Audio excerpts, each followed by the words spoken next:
Hello, Sandite community. This is Sherry Durkee, Superintendent at Sand Springs Public Schools. I think this is podcast number 3. I am sitting here with Lisa Chittister. It's really fun to have her on camera because I talk about her all the time. She's at everything that we do, but letting the public see her face is pretty amazing. So, Lisa, thank you for sitting in on this one. Thank you for having me. Yeah, so we thought it would be a great idea as we're getting closer to approaching the bond election day, which is February 13th. And we thought it would be a great idea to take the work that Lisa's done on our website and answer a few questions, just a Q&A on a podcast. So making sure we're answering questions clearly and making sure we're getting everyone knowledgeable on the whys of why we're doing what we're doing. So the first one, Lisa, remind me. Yeah, so these are questions that they've sort of come up over and over again. Sure. And I think probably the most often asked is, why aren't we remodeling the current Boyd Gotcha. building? Right. Absolutely. So Boyd's an interesting site. It was built originally in the 70s, I believe. We have struggled over the course of time, at least since I've been superintendent, probably before, with just little things that have gone wrong. And so when we visioned this bond issue, and just know it takes a lot of time and effort. It's not just something you dream up. Right. You really have to plan in advance, and usually well over a year, just kind of talking about what are the needs. And so did a lot of planning with our staff and our folks, really to figure out what does Boyd need? Because you hear a lot of complaints about Clyde Boyd Middle School and how it needs some work, but what are they? And so we put that out to the teachers. I mean, who better to answer that question than the people that live inside Boyd daily? So we threw out a Google form and said, hey, what would you like to see happen? What are the problems with Clyde Boyd Middle School? And anytime you ask teachers to express their opinion, they will do that. And we ended up with this 3-page document of things that we need to fix at Clyde Boyd Middle School. It started, which is a really obvious one, with the sewage. I mean, we have some issues with the lines that are in front of the building. We have a lot of beautiful trees in front, but a problem with some of those trees is the roots get pretty deep and they run into the sewage lines. So that was the first kind of noticeable problem, in that we were getting back up, honestly, in the bathrooms. And so definitely needed to address that. But just everything ADA that needed to be affixed, to the bathroom doors in terms of the width, the accessibility to our gymnasium. We have a lift that's getting dilapidated and really struggling getting parts to it. And it's just, there's so many of those little spaces that were just not accessible to people. And so that added a layer on top of a new roof that's needed, specifically for the center part, the classroom buildings.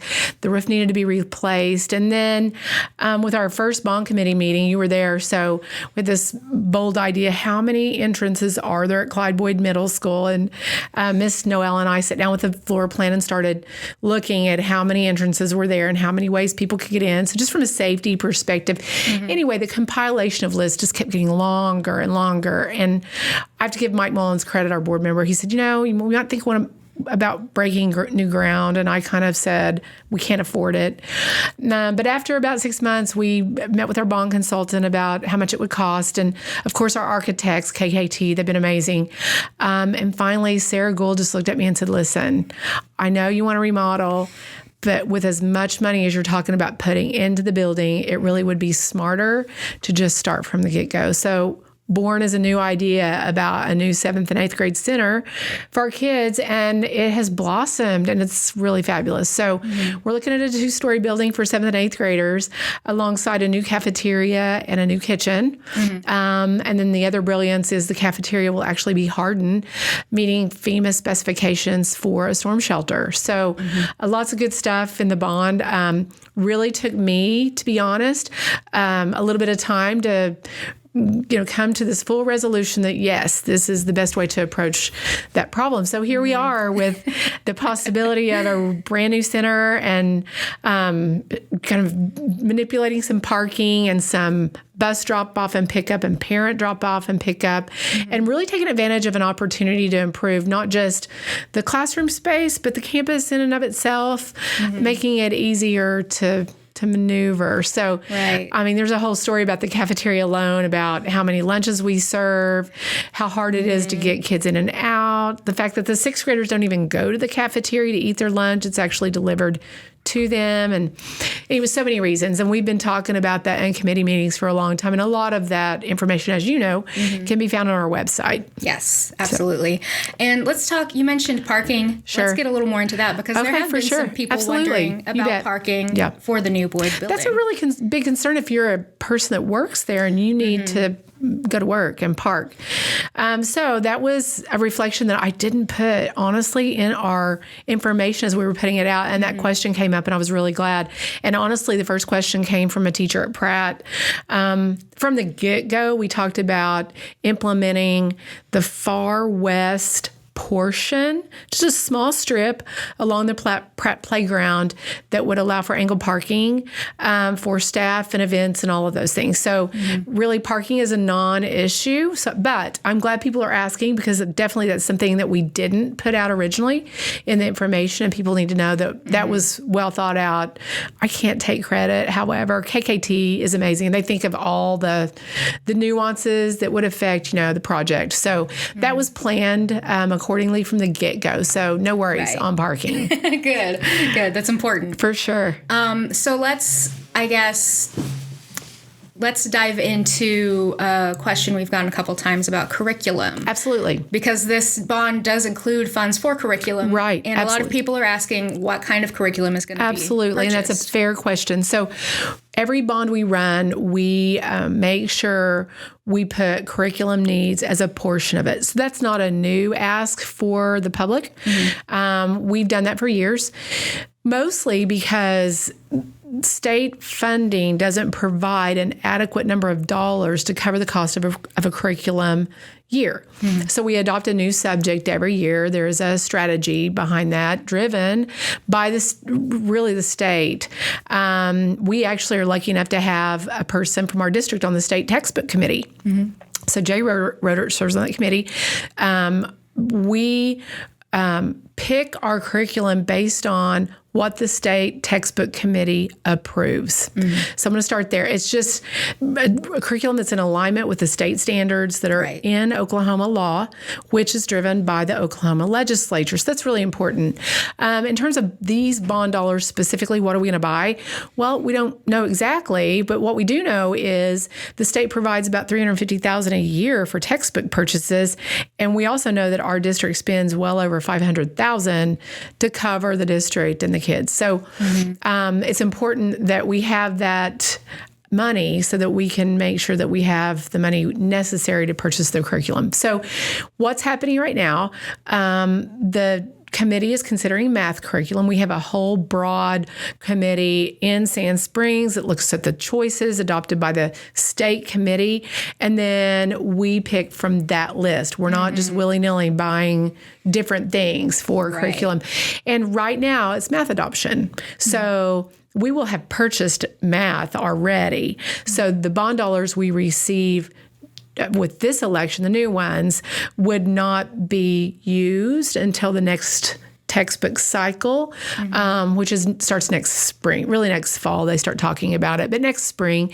And I believe the next cycle after math is social studies. So that curriculum would not be for 24-25, but it would actually be for 25-26. And then it's just a recurring process. The process is long and tedious, as you can imagine, with lots of people teachers that know the business that are deciding. But again, it's total alignment with the state standards that are directed by the legislature. Right. Yeah, it's not an independent decision that we make at the district level. It's definitely a state thing. Yeah. We have some requirements. I mean, I think the public knows that, but I think it's important for people to know that there are accreditation requirements that we have to meet. And obviously, we have state testing every spring, and part of that testing involves an alignment with what the standards are. So what are we supposed to be teaching, which we adhere to strictly, as does most districts. I would say all districts in the state of Oklahoma and maybe in the nation. I don't know. Right. So we've talked about curriculum. We've talked about Clyde Boyd. Right. Let's sort of, I guess there's a broader question of why we run bond issues bonds, at all. For sure. Right. It's so funny that question comes up, and I love it because it gives me an opportunity to talk about really how much money we collect. And the other thing I think people wonder is, well, why can't we use those for teachers' salaries? We feel like teachers need to make more money. And the truth is, it's not legal. So we're going to abide by the law for sure. But the other part of that is there's very good reason that it's not allowed by law. If salaries were dependent upon the public voting for a bond issue, believe it or not, Lisa, we're really lucky in that our patrons believe in our community. They believe in our schools. They also understand the importance of education. So it's great. But there are communities that don't pass them, which is interesting to me. I just can't imagine. But the salaries would be dependent on a vote of the people periodically, and that wouldn't be stability. That wouldn't be very stable or smart. So, number one, we can't pay for them because it's not possible because of the law. But the other part is, and I think it's hard to imagine how much it costs just to maintain facilities. I hope people go to the website because there's a nice graphic as a part of the slideshow that is very accessible that shows just a really simple illustration of how much it costs to run facilities. So I won't be able to get the numbers exactly right, but I'm just going to kind of go from memory. So our facility maintenance is driven by a portion of ad valorem tax, meaning property tax. And so we get an allocation that's designated for facility maintenance, and we put it in our building fund. Last year, coupled with the new money from Redbud legislation, in an attempt for the legislature to kind of equalize building fund and maintenance dollars, Sand Springs saw about 1.7-ish, it was $1.6 something million for the year 2023. And the real numbers are on that slideshow. So I would refer people back to that slideshow. But $1.7 million sounds like a lot of money. But I also did a comparison of some costs. So, for instance, our property insurance in fiscal year 23 was right at $1.1 million. So you've wiped off, 2/3 of that allocation in one fell swoop, just paying for property and liability insurance, which, by the way, through inflation will probably go up again this year. That's a whole nother podcast. But it's still expensive. That's the point. And then I also put a bullet on that slideshow documenting our quote for the roof replacement at Charles Page High School, which, by the way, is one of the things that we'll be paying for if the bond passes. And that's a $3.2 million cost, which means that what we will receive in fiscal year 23 total for facility maintenance would be half the cost of one roof replacement in the district. So it's just expensive to run facilities, and there are so many needs. I mean, we have to keep our HVAC up and running. People expect their children to go to school in the winter and have heat in the building. And I have to tell you, I'm not going to be the first to deny that sometimes we have problems with heat in the buildings, and so we have to have money to fix that. But in expansion to roofs, pavement, sidewalks, paint, all kinds of things that facility maintenance takes that we just don't get enough money in school districts to cover those costs. So that's a big deal. I have said that over and over. I think that slide is a really great visual with real numbers that makes it super obvious that you need bond issues. And we need to be investing in our kids. I mean, there's a reason we call it a student investment plan. And Future-Ready Sandites is kind of a theme that you created, which is great because our kids do deserve to have the things that are necessary for them to come to school and to learn. So it's a struggle. Inflation hasn't been kind to us across the board, whether it's groceries or supplies or whatever. It's, we're still sitting at about a 3.1 inflation rate that is not looking to go down. And it's lower than the 7% we've seen during the COVID era, but it's still inflation. It's not flat and certainly not in the negative numbers. So it's just it's a problem, I think, for schools. Yeah, absolutely. So I think Hang on, let me check my notes. Check your notes. I had some too, and they're upstairs in my office. I forgot them, which happens sometimes. Yeah, I think we've addressed, those are all the new FAQs that we've added since we've started running the campaign. I've been calling it the Bond Road Show, to be honest. Yes. So I've spent a little bit of time out in the community trying to get an audience with whoever will listen to me. Mm-hmm. I've gone to almost every building now.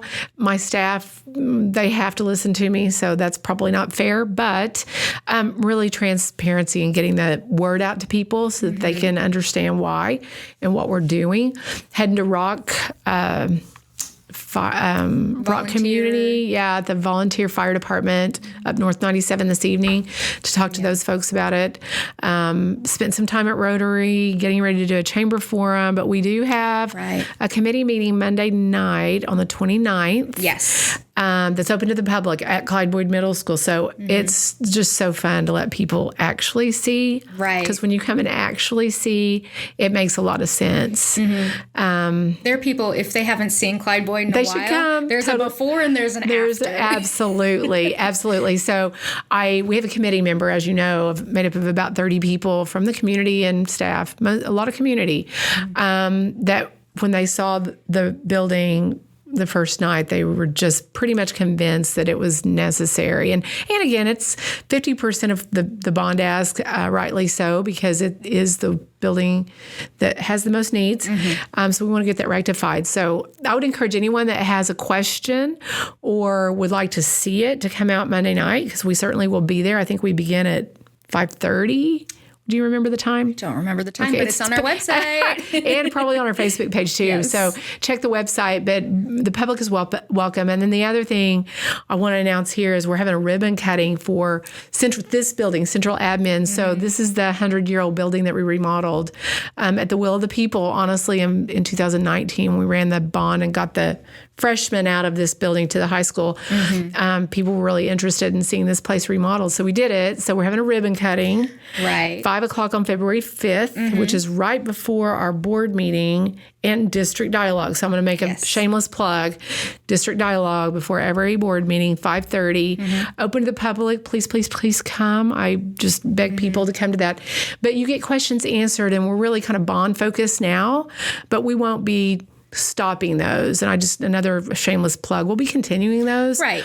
I think it gives people an opportunity to come discuss things that are going on or, what they'd like to see and help us kind of create kind of that future planning piece for the district. Yeah, I really encourage people to come to those. Ask her the hard questions. Don't ask me, but she's fair game. Well, and I know most of the answers, honestly, and if I don't, I'm not afraid to say, hey, I'll get back to you on that. Right. But it's really about educating the public. And I think the more people know, the more empowered they are to understand. Yes. And then understanding breeds positivity with all things Sandites, all things that are going on in the district. Of course, people are out and about. We do have signs. They don't say how to vote at all. They just say, hey, here's the information. It's not too late to ask for an early voting ballot. Early voting, absentee. Absentee. And I think the deadline's the 29th. Which is coming up pretty quick. Yes. But it's not and then early voting is February 8th and 9th. Okay, February 8th and 9th. And then, of course, the election in person would be the 13th of February. Yes. So anyway. Get out and vote. Somebody said, will you be having a watch party? I said, no. I will not. I'll be in my jammies or sweatpants or something just watching intently. So, but yeah, get out and vote. Yeah. I think when people on school bond elections get out and vote, then, results I think are positive. So that's fair. But again, I would really encourage people to just get educated about it, get the facts, because I think that in the thread of transparency, it's pretty easy to see what's going on. Right, absolutely. Yeah. And I think that we have such a positive community. Oh, my goodness. So supportive of our school system. Absolutely. It's, we're just so lucky to have. We are. I have said that for a long time. And honestly, in the last really, 10 years, but definitely since I've been in this role, as a community itself, we really are just kind of rowing in the same direction. And we say that all the time, but the city's commitment in their GO bond in 22 to add $1 million to the Plaza project, our admin ADA, front entrance to our building is just a sign that I think people understand we work better together, and it's way more positive for our folks and our kids. I mean, you know, our role is making sure we're doing the best thing for our kids. And so we're going to keep that at the forefront of everything that we do. Yeah, that's right. So, well, people can go to sandites.org to learn more. Yes. Find dates for speaking in-person events. Absolutely. And get out and vote. That's what I would say. Yep. All right. Thank you guys. Thank you for listening.